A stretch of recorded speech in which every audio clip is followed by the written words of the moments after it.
पूरी दुनिया में जहां कोरोना के लिए वैक्सीन के ट्रायल चल रहे हैं, वहीं चीन ने भी लगे हाथों अपनी एक वैक्सीन का ट्रायल कर डाला है। चीन के सेंट्रल बैंक ने हाल ही में अपने डिजिटल करेंसी के ट्रायल पूरे कर लिए हैं, जो किसी वैक्सीन की तरह चीन की इकोनॉमी की इम्यूनिटी मजबूत कर सकते हैं और अमेरिका के साथ जारी ट्रेड वॉर में भी एक बड़ी सफलता बन के सामने आ सकते हैं। दुनिया में बिटकॉइन जैसी क्रिप्टो करेंसी या कहें कि डिजिटल करेंसी का जब बोलबाला बढ़ा, तो लगभग सभी देशों के सेंट्रल बैंक के सामने ये बड़ी चुनौती बन गई कि अपने करेंसी की वैल्यू बचाने के लिए इसका तोड़ क्या निकाला जाए। कई देशों के सेंट्रल बैंक का ये मानना था कि अगर उनकी अपनी खुद की ही डिजिटल करेंसी आ जाए तो बिटकॉइन या फिर फेसबुक की लिब्रा जैसी मशहूर होती डिजिटल करेंसी को मात दी जा सकती है। वहीं चीन अपने ये ट्रायल पूरे कर सेंट्रल बैंक की अपनी डिजिटल करेंसी के मामले में बाकी देशों से कहीं आगे निकल चुका है। इस ट्रायल प्रोग्राम में चीन का सेंट्रल बैंक 50,000 ग्राहकों को लाल लिफाफे बांट रहा है। चीन में ये लाल लिफाफे कब और क्यों बांटे जाते हैं, आइए आपको विस्तार से बताते हैं। दरअसल चीन में पारंपरिक तौर पर किसी को नगद उपहार में देने के लिए लाल लिफाफों का प्रयोग किया जाता है, लेकिन ये लाल लिफाफे ग्राहकों के हाथ में नहीं दिए जा रहे बल्कि उनके डिजिटल वॉलेट में आ रहे हैं। चीन ऑनलाइन वॉलेट्स के जरिए 50,000 ग्राहकों में हर एक को 200 डिजिटल युआन दे रहा है।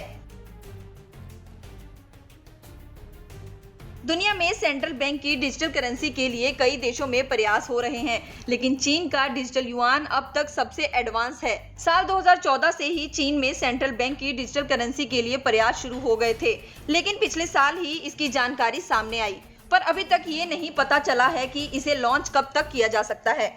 बिटकॉइन और लिब्रा जैसी डिजिटल करेंसी के मार्केट फ्लो पर से सेंट्रल बैंक अपना नियंत्रण खो देता है, लेकिन डिजिटल युआन का वर्किंग प्रोसेस ऐसा है कि इससे डिजिटल करेंसी के फ्लो पर चीन पूरी तरह नजर बना के रख पाएगा। चीन में फिलहाल लाइफस्टाइल स्टोर और फूड डिलीवरी सी सर्विस लेने के लिए डिजिटल करेंसी के ट्रायल शुरू हो चुके हैं।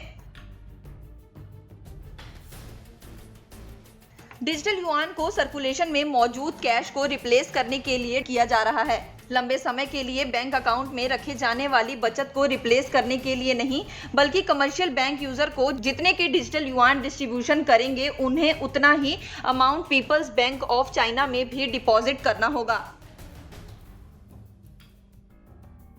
अमेरिका और चीन की ट्रेड वॉर तो पूरी दुनिया में जग जाहिर है, लेकिन जब तक अमेरिका के डॉलर का सिक्का दुनिया में जमा हुआ है तब तक चीन अमेरिका से कभी ट्रेड वॉर में आगे नहीं निकल सकता। दूसरी ओर चीन लंबे समय से ये चाहता है कि उसकी करेंसी युआन इंटरनेशनल ट्रेड में डॉलर की जगह ले पाए। अगर डिजिटल युआन दुनिया में डिजिटल करेंसी के तौर पर फेमस हो जाता है तो चीन का ये सपना सच हो सकता है। दूसरी ओर मार्केट में डिजिटल युआन का सर्कुलेशन ट्रैक करके चीन ये भी पता लगा सकता है कि किस आय वर्ग, धर्म और समूह के पास ये पैसा घूम रहा है।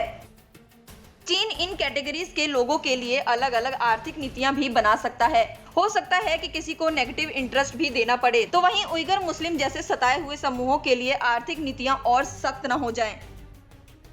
चीन अपनी इस डिजिटल करेंसी से मनी लॉन्ड्रिंग और टेरर फंडिंग के लिए होने वाली फंडिंग का भी पता लगा पाएगा, लेकिन देखना यह होगा कि चीन इसका इस्तेमाल अपनी गैर कानूनी गतिविधियों को रोकने के लिए करता है या फिर अपने दोस्त पाकिस्तान की मनी लॉन्ड्रिंग या फिर बाकी की गतिविधियों में मदद करने के लिए इस्तेमाल करता है।